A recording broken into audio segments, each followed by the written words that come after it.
倫敦奧運即將開幕，代理奧運門票嘅中旅社話，2000幾張門票一早賣晒，但係多間旅行社預計香港人想親身去到倫敦睇奧運嘅興趣唔大，所以冇推出相關嘅旅行團。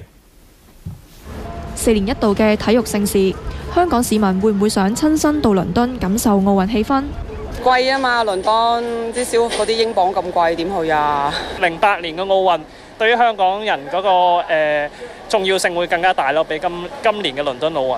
中旅社繼北京奧運之後，再次獲得獨家代理權，出售奧運門票，2500張門票都已經賣晒，但就冇出現上屆奧運嘅訂票熱潮。同北京奧運呢，我覺得係應該係冇得比咯，因為大家兩個都情況都唔一樣啦，地點又唔同啦，咁包括個票價都唔同。喺08年北京係我哋自己中國人嘅地方，第一次舉辦奧運咧，咁變咗香港好多市民咧都好熱衷去